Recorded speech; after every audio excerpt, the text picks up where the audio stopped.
کے 21ویں پارے میں سورہ لقمان ہے۔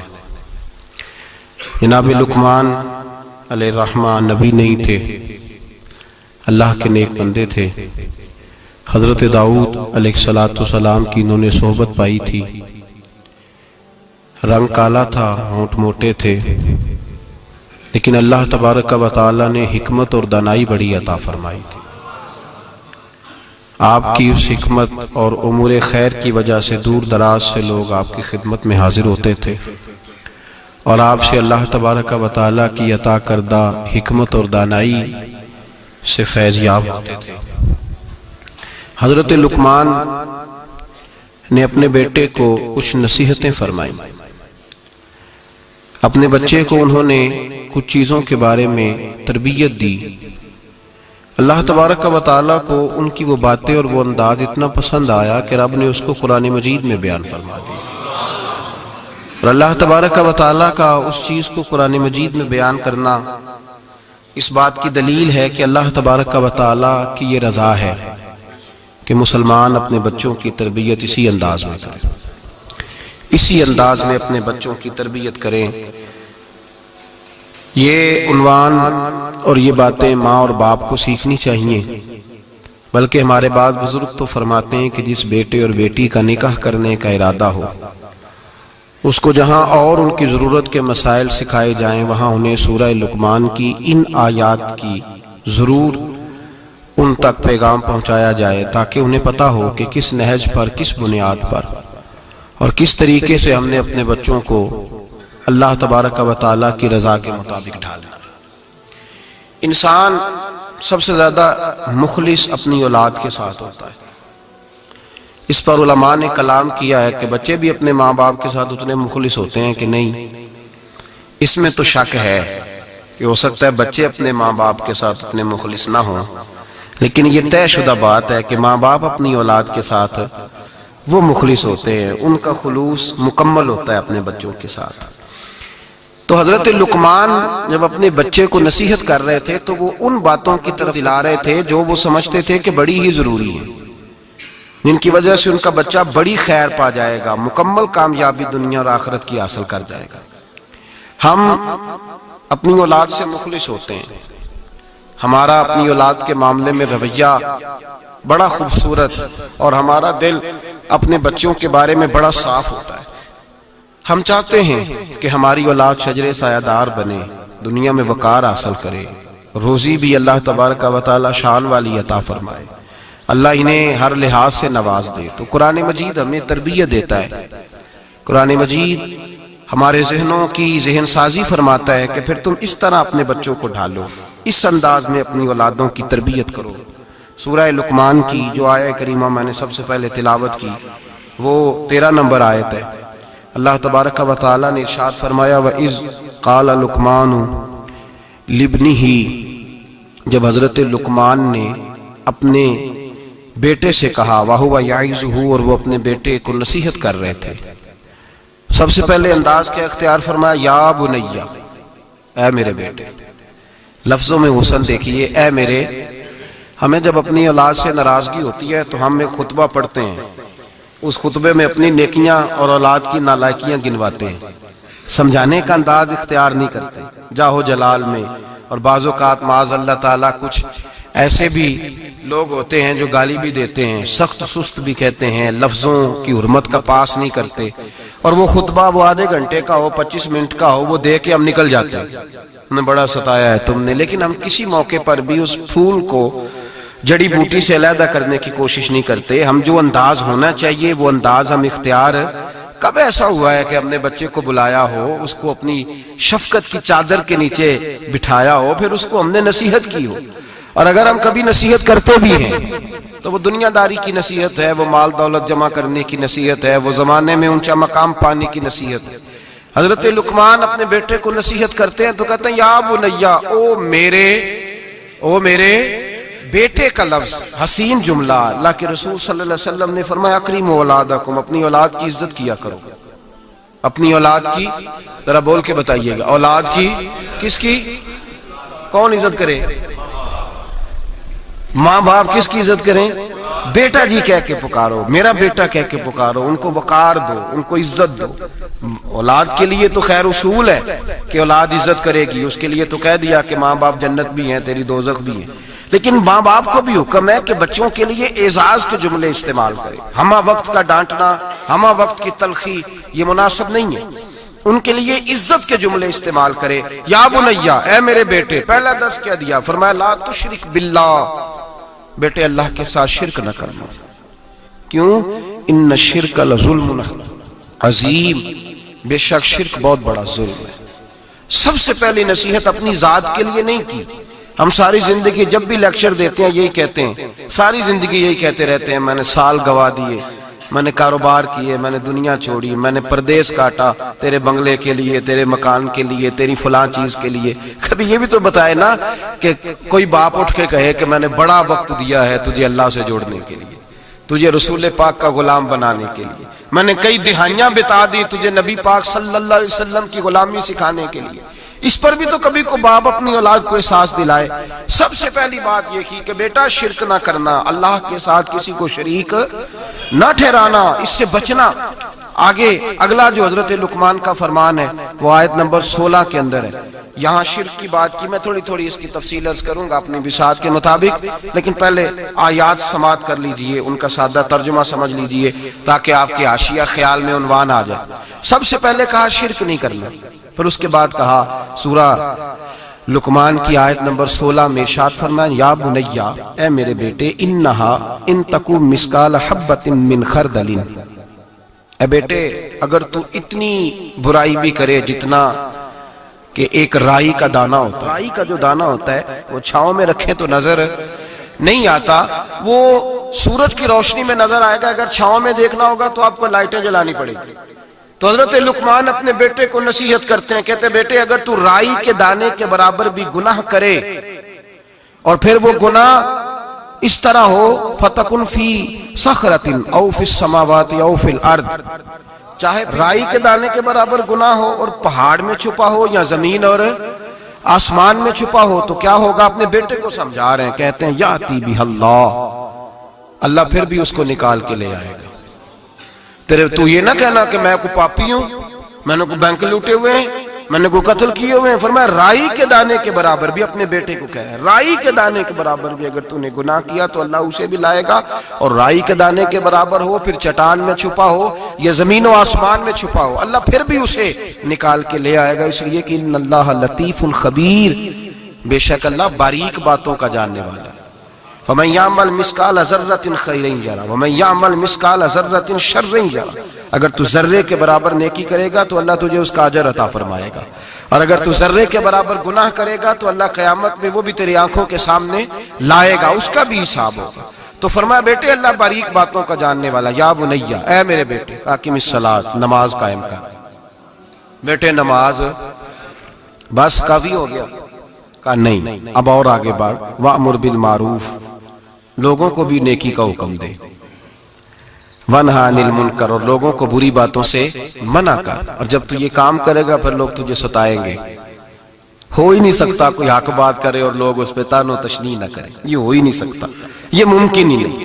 فرمایا جب تو نیکی کا حکم دے گا اور برائی سے روکے گا تو پھر کیا ہوگا؟ تیرے اوپر مصیبت آئے گی، اب تو نے کیا کرنا ہے؟ پھر تو نے اس آنے والی مصیبت پر صبر کرنا ہے۔ بے شک یہ بڑی ہمت کے کام ہے، یہ بڑی دنائی کا کام ہے، دلیری کا کام ہے، اتنا آسان ہے ہی نہیں، بڑے حوصلے کا کام ہے۔ جسے زندگی ہو پیاری وہ یہیں سے لوٹ جائے، میرے قافلے میں شامل کوئی کم ظرف نہیں ہے، یہ ہمت کا کام ہے، آسان ہے ہی نہیں۔ آگے کیا ارشاد فرمایا؟ بڑی میرا دل کرتا ہے بڑی توجہ سے سنیں ان آیات کو، بڑی کہ آگے ترتیب کیا لگائی حضرت جناب سیدنا لقمان کیا کہتے ہیں؟ نماز پڑھ، دوسروں کو نیکی کا برائی سے منع کر، اور یہ جب تیرے اوپر ان کاموں کی وجہ سے مصیبت آئے تو اس پر اس لیے کہ یہ جو کام ہے نا عزم الامور، یہ بڑی ہمت کے کام ہے۔ بس کروں ابا جی؟ فرمایا نہیں اور بھی کچھ کر۔ کیا؟ آیت نمبر 18 فرمایا وَلَا تُصَغِّرْ خَدَّكَ لِلنَّاسِ، اپنا منہ ٹیڑھا کر کر کے لوگوں سے بات نہ کیا کر، رخسار موڑ موڑ کے لوگوں سے بات نہ کر، وَلَا تَمْشِ فِي الْأَرْضِ مَرَحًا، اور زمین پہ اکڑ اکڑ کے نہ چل، ان اللہ لا يحب كل مختال فخور، بے شک اللہ کو اکڑنے والا، فخر کرنے والا پسند اللہ لا یحب، اللہ اس سے محبت ہی نہیں کرتا، اللہ رحمت ہی نہیں کرتا جو اکڑ اکڑ کے چلے۔ اس طرح نہ کر تو پھر کیا کروں؟ آیت نمبر 19 شروع ہو گئی، وقصد فی مشیک، درمیانی چال چل، وغضض من صوتک، اپنی آواز پست رکھ، اپنی آواز جو اعلیٰ ظرف ہوتے ہیں ہمیشہ جھک کے ملتے، صراحی سرنگوں ہو کر بھرا کرتی ہے پیمانے، اس طرح کر کے تو درمیانی چال چل اور اپنی آواز کو وغضض من صوتک، اپنی آواز کو پست رکھ، اس لیے کہ ان انکر الاصوات لصوت الحمیر، اللہ کو جو آواز سب سے ناپسند ہے اور سب سے بری آواز ہے وہ گدھے کی آواز ہے۔ چلا چلا کے نہ چل، تو ضدی ہو گیا تو اب شور نہ کر، یہ تربیت ہے اپنی اولاد کے لیے۔ سب سے پہلے ارشاد فرمایا جا رہا ہے کہ تو نے شرک نہیں کرنا۔ شرک بھی دو قسم کا ہے، ایک تو شرک وہ ہے کسی نے اللہ کی ذات میں شریک بنا لیا کہ یہ بھی ساتھ شریک ہے، اور ایک شرک اصغر ہے، ریاکاری، دکھلاوا، نماز اللہ کی پڑھنی، دکھانا بندوں کو۔ مسجد میں پیسے کس کی رضا کے لیے دینے ہیں؟ تو اعلان کرانے کا کیا مقصد ہے کہ ختم کے موقع پر سال ثواب کے موقع پہ کھڑے ہو کے اعلان ہوتا ہے 1 لاکھ قرآن پاک پڑھا گیا ہے، 10,000 درود شریف پڑھا گیا ہے، اور جو صاحب نے نا جی 50,000 روپیہ مسجد بھی دیا ہے، یہ شرک ہے، یہ شرک اصغر ہے، یہ میرے رسول پاک نے منع فرمایا ہے۔ صحیح بخاری میں لفظ ہے، نبی رحمت صلی اللہ علیہ وسلم شہدائے احد کے مزاروں پہ کھڑے تھے، تو وہاں کھڑے ہو کے اللہ کے رسول نے فرمایا میرے ذہن سے فکر نکل گئی ہے، میری امت قیامت تک شرک نہیں کرے گی، اب یہ مشرک نہیں ہوں گے، بت نہیں پوجیں گے، یہ دوسرے معبود نہیں بنائیں گے۔ تو حضور فکر کس بات کی ہے؟ فرمایا یہ ریاکاریاں کریں گے، دکھلاوے کریں گے، تصنع بناوٹ کریں گے، یہ اللہ کی عبادت میں اوروں کو شریک ٹھہرائیں۔ میرے دوستو یاد رکھو، سب سے پہلا حکم حضرت لقمان اپنے بچے کو دے رہے ہیں اور بتا یہ رہے ہیں کہ بیٹے اللہ والا بن جا، بیٹے اللہ سے جڑ جا، شرک نہ کرنا، شرک بہت بڑا ظلم ہے۔ میرے بھائی سب نے مفسرین نے اپنی اپنی بات لکھی، میرے استاد گرامی یہاں فرمایا کرتے تھے، بھائی اگر تو دنیا میں اپنے بیٹے کو دھوپ میں بیٹھا دیکھے تو تیرا دل پھٹ جاتا ہے، یہ دھوپ میں کیوں بیٹھا ہے، اس کو شرک سے بچا، شرک اکبر سے بھی بچا، اصغر سے بھی بچا، خفی اور جلی دونوں قسم کے شرک سے بچا۔ دنیا میں تیرا بیٹا دھوپ میں ہو تجھ سے برداشت نہیں ہوتا، بتا اگر تیرا بیٹا جہنم میں گیا تو تجھے کیسے برداشت ہوگا، آگ میں جلتا ہوا تجھے۔ اسے اللہ سے جوڑ دے، اسے رسول اللہ صلی اللہ علیہ وسلم کا غلام بنا دے۔ میرے نبی کریم سید عالم صلی اللہ علیہ وسلم نے فرمایا جب تیرا بیٹا 7 سال کا ہو جائے تو اسے مسجد لے کے جا، 3 سال تک لے کے جا مسجد، 10 سال کا نماز نہ پڑھے تو سزا دے، 3 سال تک خود اپنے ہاتھوں سے ٹریننگ دے، اسے مسجد لے جا، آداب مسجد بتا، اسے نماز سکھا، تو خود لے کر کے جا، بھیجنے کا نہیں کہا۔ فرمایا جب بچہ 7 سال کا ہو جائے تو اسے مسجد، بڑی محنت کرتے ہیں ہم بیٹے کو بنگلہ دینے کے لیے، بینک بیلنس دینے کے لیے، دن رات ایک کر دیتے ہیں، خدارا سے نمازی بنانے کی بھی محنت کرو۔ حضرت بابا فرید الدین گنج شکر رحمت اللہ تعالیٰ علیہ کی اماں کہتی ہیں جب میرا بیٹا پیدا ہونے والا تھا تو میں رب کی بارگاہ میں دعا کرتی تھی، اللہ اگر تو مجھے بیٹا دے تو اس طرح کا دینا بیٹا میرا ہو پر بندہ تیرا ہو، اے اللہ اگر بیٹا دینا تو اس طرح کا دینا، میرے اللہ اس طرح کی مجھے اولاد دینا کہ دودھ وہ میری چھاتی سے پیے پر شکر تیرا ادا کرے، اے اللہ اگر بیٹا دینا تو اس طرح کا دینا کہ قوت روٹی روزی وہ زمین پہ کھائے لیکن اسی زمین پر وہ تیرے دین کا سپاہی بھی بنے، وہ مجاہد فی سبیل اللہ بھی بنے۔ حضرت بابا صاحب کہتے ہیں مجھے شکر پسند تھی، اماں بڑے جتن کرتی ہے بیٹے کے لیے، بڑا کچھ کرتی ہے، اور بیٹے روٹی ٹائم پہ کھانا فلاں کام، کہتے ہیں مجھے شکر پسند تھی۔